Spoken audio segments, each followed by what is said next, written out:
Bismillah. Assalamualaikum warahmatullahi wabarakatuh. Alhamdulillah wassalatu wassalamu ala Rasulillah wa ala alihi wa sahbihi wasallam. Alhamdulillah pada kesempatan siang hari ini bisa bertemu dengan guru kita Ustadz Khalid Basalamah. Semoga Allah menjaga beliau. Pada kesempatan ini kami ingin meminta nasihat dari Ustadz Khalid bagaimana cara menangkal sekaligus mencari yang efektif buhul-buhul sihir, sekaligus bagaimana cara mengobati sihir. Barangkali pada kesempatan ini kami akan minta nasihat dari beliau, mudah-mudahan bermanfaat buat kami dan juga kepada sahabat HM rahimakumullah.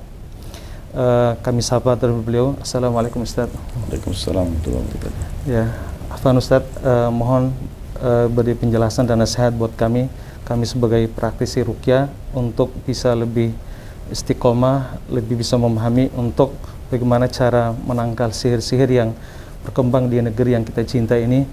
Mulai kami ketemukan dari orang biasa sampai tingkat pejabat, banyak yang terkena santet, dan bahkan para ustadz-ustadz ahli sunnah pun banyak yang kena, Ustaz. Barangkali mungkin nasihat dari antum bagaimana cara menangkal dan mencari buhul sekaligus untuk mengobati sihir yang efektif. Ya, fadhal Ustaz. Ya. Baik. Alhamdulillah wassalatu wassalamu ala Rasulillah. Segala puji dan puja kehadirat Allah Subhanahu wa taala, juga salawat dan taslim kepada Nabi besar Muhammad sallallahu alaihi wa ala alihi wa sahbihi wasallam. Yang pertama, ikhwani rahiman wa rahimakumullah, sihir itu benar ada. Jadi persepsi sebagian orang yang menganggap sihir tidak ada itu nggak benar. Karena turun banyak dalil. Allah sebutkan dalam surah Al-Baqarah, surah nomor 2 ayat 102, tentang masalah kisah jin-jin yang melakukan sihir di zaman Nabi Sulaiman alaihissalam. Kemudian juga bagaimana Nabi alaihissalam, manusia yang paling bertakwa kepada Allah, disihir oleh Rubab bin Asam, salah satu Yahudi yang telah mengambil potongan rambut Nabi SAW dan sisir beliau, lalu kemudian menyihirnya, sehingga Nabi SAW tersihir selama sebulan, tidak tahu istrinya yang mana yang mendapatkan giliran pada malamnya, sampai kadang-kadang Ummahatul Mukminin radhiyallahu anhunna yang mengingatkan Nabi SAW bahwasanya ini malam kami ya Rasulullah. Dan itu setelah Nabi SAW merasa ada yang ganjil, baru beliau berdoa kepada Allah Subhanahu wa taala. Kemudian Allah berikan dalam mimpi petunjuk bahwasanya buhulnya ada di sumur suku Za'far yang ditanam oleh Rubab bin Asam, sebagai petunjuk dari Allah Subhanahu wa taala. Jadi itu poin pertama mungkin Ustaz Hussein tentang masalah kita harus dulu meyakini memang sihir itu ada. Dan itu disebutkan dalam Al-Quran dan Sunnah, dan juga memang ada fakta-fakta lapangan. Ya. Di Indonesia mungkin tidak asing orang menyediakan jasa di medsos, ya. Sekarang online, mungkin juga dengan medsos yang umum, yang dulu seperti koran, majalah-majalah, ada ramalan, ada bahkan sampai pada tingkat memanjangkan kemaluan, mengobati syahwat dan segala macam, tapi alternatif. Dan mereka dulu di Indonesia ini mendapatkan nama yang sudah umum, dan itu menjadi momok yang tidak baik di masyarakat, yaitu dukun. Sekarang mereka sudah mengganti nama menjadi paranormal, gitu. Sehingga atau orang pintar, sehingga masyarakat kembali banyak tertipu dengan perbuatan-perbuatan yang mereka lakukan. Allah Subhanahu wa taala menyebutkan di dalam Al-Quran tentang kata taghut. Taghut ini bisa berdefinisi kullu ma yu'bad bi ghairillah, semua yang disembah selain Allah, atau memang as-saharat wal munajjimin, para penyihir dan para ahli ramal. Jadi semua ayat membahas tentang taghut, wajtanibut taghut, jauhilah taghut. Itu semua membahas tentang masalah dukun dan perdukunan ini. Jadi memang ini dukun dan peramal-peramal ini masuk dalam ayat yang membawa pada kesyirikan, menjelaskan bahwasanya mereka menjerumuskan pada kesyirikan. Jadi mungkin itu poin yang pertama berhubungan dengan masalah sihir ada, dan ada dalil Al-Quran dan Sunnah, serta juga ada realita di lapangan. Bahkan mereka sudah mengadakan pelatihan-pelatihan resmi, yang pelatihan itu mengajarkan tentang santet. Bahkan di Indonesia tidak asing istilah cinta ditolak, dukun berjalan. Sehingga akhirnya dibiarkan dukun-dukun itu. Sementara kita ini dalam Islam dilarang untuk lintas alam. Ya. Bahasa saya lintas alam ini maksudnya lintas alam ke alam jin. Kita disuruh menjadi manusia apa adanya. Seperti misal, saya ingin membuat istri saya suka. Maka sederhana, saya pakai cara manusiawi. Saya memiliki tatapan mata yang syahdu, ucapan lisan yang lembut, jamahan tangan yang lembut, kemudian saya peduli, memperhatikan, menunjukkan cinta dan kasih sayang, cukup. Itulah alam manusia. Dan pasti pasangan saya akan suka. Itu juga pada saat istri melakukan hal yang sama. Tapi banyak orang tidak percaya diri dengan alam manusianya, maka dia lintas alam, dia ke dukun-dukun lalu minta jin yang berperan untuk kemudian membuat pasangannya cinta dan sayang. Dan ini keliru. Karena yang dipakai jasanya dukun ini sendiri penjahat, setan juga yang dipakai jahat. Nah, makanya Nabi SAW melarang dalam hadis yang Hasan Sahih riwayat Tirmidzi, siapa yang mendatangi dukun, peramal, penyamun, penyihir bertanya, belum percaya, tidak diterima sholatnya 40 hari. Kalau dia percaya dalam riwayat lain, maka dia telah kufur kepada risalah Nabi Muhammad SAW. Maka oleh karena itu perlu diperhatikan juga poin bahwasanya kita tidak perlu lintas alam. Itu poin yang kedua. Kita menjadi manusia saja. Kita ingin mendapatkan pekerjaan, kita secara manusiawi. Kita ingin mendapatkan jabatan secara manusiawi, tidak perlu lintas alam. Karena pasti akan berbeda. Allah SWT membuat para jin itu tidak nampak supaya tidak perlu kita interaksi. Gak ada pernikahan, gak ada obrolan, gak ada bertetangga, gak ada berteman, tidak ada sama sekali. Dan Nabi SAW tidak pernah melibatkan mereka dalam seluruh aktivitas beliau, misalnya seperti jihad. Tidak pernah kita temukan riwayat di perang Badar, perang Uhud, perang Khandaq, perang Fathi Makkah, Bani Mustalik, perang Khaybar, perang Hunain, perang Tabuk. Gak pernah ada Nabi SAW mengatakan ini saudara kalian jin yang ikut. Karena di Indonesia juga mereka mengatakan, oh apa-apa kalau jin muslim. Tidak ada satupun dalil menjelaskan Nabi SAW punya khadam dari jin. Begitu juga dengan para sahabat ridwanullah alaihim, puluhan ribu jumlah sahabat, tidak ada satupun riwayat menjelaskan kalau mereka punya khadam dari jin. Kemudian juga para tabi'in, tabi'in, a'immah, imam-imam yang besar, Imam Syafi'i, Imam Ahmad, Abu Malik, Imam Abu Hanifah, 4 madzhab yang masyhur, tidak pernah dinukil mereka mengatakan punya khadam dari jin. Padahal mereka ulama besar. Itu juga Bukhari, Muslim, Abu Dawud, Tirmidzi, Ibnu Majah, An-Nasa'i, Ad-Darimi, ulama-ulama hadis tidak pernah punya khadam dari jin. Lalu kenapa kita di zaman sekarang muncul mengatakan tidak apa-apa punya khadam dari khadamnya muslim? Tidak pernah sama sekali ada dicontohkan, maka tidak perlu kita pindah atau lintas alam. Ini poin yang kedua. Poin yang ketiga, tentang masalah wiqayah. Bagaimana kita melindungi diri sebelum kena sihir, dan nanti akan ada juga bagaimana setelah kena sihir. Kalau sebelum kena sihir, sederhana, lakukan ketaatan kepada Allah Subhanahu wa taala, tinggalkan kemaksiatan semaksimal mungkin.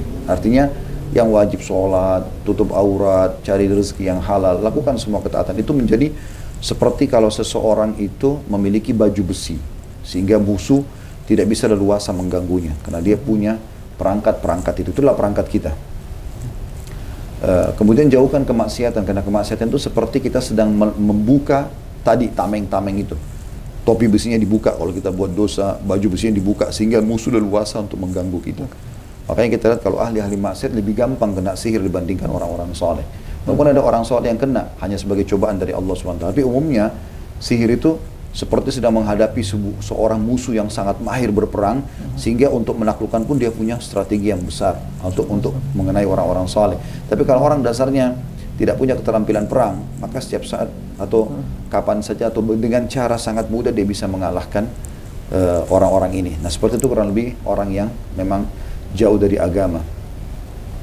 Maka sebelum kena, jaga ibadah-ibadah itu, insya Allah dengan menjaga zikir pagi petang, menjaga doa antara azan dan iqamah sepertiga malam, terus kemudian juga melakukan ketaatan secara umum, bakti sama orang tua segala. Ini menjadi tameng-tameng yang sangat bagus, dan tutup semua pintu kemaksiatan. Itu sebelum kena sihir.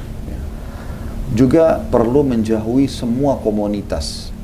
Jadi komunitas kemaksiatan ini termasuk para dukun-dukun segala macam. Ini nggak perlu dinonton, nggak perlu dilihat. Acara hipnotis, acara apalah ya, semua itu nggak boleh dilihat sudah, nggak perlu, karena memang itu mengganggu sekali.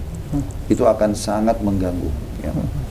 Itu yang ketiga, tentang masalah bagaimana supaya tidak kena sihir. Insya Allah mudah-mudahan ini bisa menjadi tameng. Kalaupun kena sihir setelah itu cobaan dari Allah Subhanahu Wa Taala. Nah, kalau sudah kena sihir, maka ada beberapa hal yang harus dilakukan. Yang paling dasar sekali pertama adalah menerima sebagai takdir Allah. Itu dulu pertama. Jadi kita harus dikena musibah apapun. Rukun iman kita yang keenam adalah beriman kepada takdir baik dan takdir buruk. Dan kita harus bisa menerima itu. Kita bangun tidur, flu atau demam. Maka yang paling pertama adalah Alhamdulillah yang telah menguji ini. Kita terima dulu, kemudian kita ikhtiar mencari jalan keluar. Jadi banyak orang subhanallah kayak tidak bisa menerima pada saat dia kena sihir. Padahal sebenarnya dia kena sihir atau dia kena penyakit kronis jasmani, atau dia kena gangguan orang, atau segala macam kayak ditipu, disakitin orang. Semua ini sama, bentuk ujian dari Allah Subhanahu Wa Taala. Seorang mukmin dianjurkan pada saat itu menerima keputusan tersebut dan dia sabar. Sabar itu artinya menerima keputusan Allah lalu kemudian ikhtiar, bukan duduk manis. Ada dua sayap dalam kehidupan seorang muslim harus diperhatikan. Syukur pada saat nikmat ada dan sabar pada saat cobaan datang. Dan ini harus berimbang, tidak bisa satu bersyukur kalau nikmat ada lalu dia berkeluh kesah pada saat cobaan datang, atau dia bersabar pada saat cobaan lalu dia tidak bersyukur kalau nikmat sedang melimpah. Ini nggak bisa, maka tidak akan balance, tidak akan berimbang. Kita harus betul-betul sebagaimana kalau kita kenyang, kita bisa istirahat, kita punya segala macam yang kita butuhkan dari nikmat, itu kita syukuri, maka pada saat cobaan datang pun sama, berimbang. Makanya para salafus saleh, dari sahabat, dari para tabi'in, mereka itu betul-betul pada saat sakit mereka bergembira sebagaimana mereka gembira kalau datangnya nikmat, karena mereka tahu di sini ada pahala, di sini ada pahala. Tapi tetap mereka ikhtiar. Itu yang pertama, menerima dulu takdir Allah SWT kalau sudah kena. Yang kedua, kemudian dia coba jadikan sebagai bahan introspeksi diri. Kira-kira apa sebabnya? Kenapa terjadi sihir ini? Kenapa saya kena penyakit ini? Kenapa saya kena tipu itu? Gitu kan? Karena para salafus saleh menjadikan semua sebagai bahan muhasabah. Sebagian mereka mengatakan, saya mengetahui saya punya dosa kepada Allah pada saat perubahan terjadi dari sikap pasangan saya, istri atau suami berubah sikapnya, atau tunggangan saya, atau ada tikus masuk dalam rumah saya. Tikus pun ada di rumahnya, mereka jadikan sebagai bahan muhasabah. Sebagian mereka juga pada jalan, kaki mereka tersentuh batu, maka mereka langsung membaca istirja, inna lillahi wa inna ilaihi raji'un, karena mereka anggap ini sebuah musibah. Mereka anggap sebuah musibah, gitu kan. Jadi ini poin yang tidak kalah pentingnya, kita menjadikan sebagai bahan introspeksi diri, jadikan bahan muhasabah, karena tidak mungkin terkena sesuatu kecuali memang karena perbuatan tangan kita sendiri, gitu kan. Kemudian yang ketiga, coba pada saat terjadi cobaan tersebut lebih jadikan itu sebagai momen untuk mendekatkan diri kepada Allah. Jadi musibah itu datang sebenarnya untuk menarik orang supaya lebih dekat kepada Allah. Dia ikhtiar apapun secara manusiawi nanti akan mentok ke sebuah titik, dia akan kembali kepada Allah. Seperti orang diuji sama Allah dengan penyakit kronis. Kalau dia terus bergantung dirinya pada dokter, tidak pernah berdoa sama Allah, tidak pernah kembali kepada Allah, maka Allah akan buat nanti dia mentok, tidak ada lagi cara berobat kecuali dia akhirnya sholat malam. Dia sholat malam, dia umroh, dia haji. Sebenarnya kalau dari awal dia kerjakan akan lebih mudah selesai permasalahannya. Tapi mereka tidak seperti itu. Doa, zikir, termasuk nanti adalah ruqyah, itu mereka menjadikan nomor kesekian. Mereka dahulukan dulu masalah-masalah manusiawi. Berantem dulu sama si fulan, ribut sama si fulan, balas fitnah dengan fitnah, ghibah dengan ghibah, akhirnya semuanya berdosa. Dan makin sulit untuk keluar dari kemelut permasalahannya. Jadi jadikan momentum itu justru untuk kembali kepada Allah Subhanahu Wa Taala. Berapa banyak orang yang kena sihir, justru akhirnya jadi kenal sunnah Nabi SAW, lebih dekat dengan Allah justru karena ada sihir tersebut. Dan Allah lebih tahu kenapa ini orang diuji dengan sihir, kenapa orang yang diuji dengan penyakit, kenapa orang yang diuji dengan ditipu. Allah lebih tahu, karena itu akan sesuai dengan kemampuan dia. Kata Nabi SAW, Allah tidak akan menguji seorang hamba di atas kemampuannya. Berarti sebenarnya dia mampu melaluinya. Jadi ini poin yang harus dijadikan sebagai hal yang penting sekali. Kemudian yang keempat, baru dia ikhtiar yang disunnahkan oleh Nabi SAW dari ruqyah syariah. Nah, ruqyah syariah banyak sekali metode-metode yang bisa digunakan. Yang paling mendasar sekali adalah membaca ayat-ayat ruqyah, sebagaimana Aisyah radhiyallahu anha mengatakan, Nabi SAW setiap kali mau tidur membaca Al-Ikhlas 3 kali, Al-Falaq 3 kali, An-Nas 3 kali, meniup telapak tangannya lalu mengusap tubuhnya. Maka ulama mengeluarkan ini, menjadikan ini sebagai dalil, seperti Syekh bin Baz rahimahullah mengatakan ini dalil bolehnya beruqyah. Dan beliau mengatakan sallallahu alaihi wasallam, la ba'sa biruqyah malam takun syirkan. Boleh ruqyah selama tidak ada kesyirikan. Dan Aisyah juga berkata dalam hadis atau riwayat Hasan, beliau mengatakan Nabi SAW memerintahkan aku untuk minta diruqyah dari ain. Dari ain. Dan sekian banyak dalil yang menjelaskan tentang masalah ruqyah ini, termasuk yang paling nyata dalam riwayat Bukhari, bagaimana Jibril AS datang kepada Nabi SAW lalu mengatakan, hai Muhammad, ishtaqaita, apa kau mengeluh dengan sesuatu? Maka kata Nabi SAW, iya. Lalu Jibril mulai membaca dengan doa ruqyah, ya, yang masyhur, Bismillah arqik min kulli syarrin yu'dik wa min syarri nafsin wa ainin hasid Allah yashfik. Maka mulailah dibaca Jibril kepada Nabi SAW, ciptaan terbaik dari malaikat, pemimpin para malaikat. Jibril membaca ruqyah kepada manusia terbaik, yaitu Nabi Muhammad SAW. Jadi ruqyah yang paling mendasar membaca ayat-ayat lalu dan doa-doa lalu diusapkan. Ini bisa dikembangkan dengan menggunakan metode-metode tambahan seperti meniupkan bacaan ruqyah ke air lalu diusapkan di badan atau digunakan untuk mandi. Kemudian juga meruqyah madu yang bisa dikonsumsi, minyak zaitun atau minyak habas sauda, yang kata sebagian ulama kalau diruqyah kemudian digosokkan di badan, maka selama minyak itu masih ada, maka pasti ayat ruqyahnya masih berpengaruh.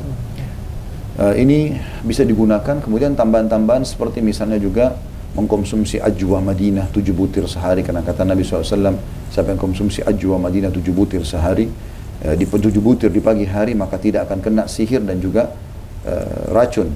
Nah, kata Syekh bin Baz rahimahullah, bagi orang yang tidak menemukan 7 butir ajwa Madinah, dia bisa menggantikan dengan 7 butir kurma yang lainnya. Kemudian juga dia bisa menggunakan bidara, daun bidara atau sidir dalam bahasa Arab, dan ini semua orang bisa mendapatkan di Indonesia. Sunnah Nabi SAW mengambil 7 lembar sidir, kemudian menghancurkannya dengan batu, kalau kita sekarang bisa dengan blender, lalu kemudian dicemplungin ke dalam air. Bisa dipakai mandi, bisa dipakai usap badan, bisa juga kalau mau senang dengan jus, sebenarnya daun bidara bisa dicampur dengan jeruk, dengan apel, dibuat jus sehingga menjadi minuman keseharian. Dan itu tentu dengan juga diruqyah, akan dibacakan beberapa ayat-ayat ruqyah yang mendasar. Kalau dari saya mungkin ada 6 ayat ruqyah yang mendasar: Al-Fatihah, ayat kursi, Al-Kafirun, Al-Ikhlas, Al-Falaq, dan An-Nas. Ini umumnya orang sudah hafal, maka ini yang kita pilihkan. Kalau mau lebih berkembang, insya Allah bisa dilihat di Google, cukup banyak. Kalau ketik ayat-ayat ruqyah, maka akan keluar insya Allah semua yang bisa dipandukan. Maka ini insya Allah bisa dijadikan sebagai ikhtiar. Selebihnya yang terakhir adalah selalu berdoa kepada Allah Subhanahu wa Ta'ala untuk disembuhkan, ya, dan sabar dalam melalui proses. Kalau bahasa saya, nikmati proses itu.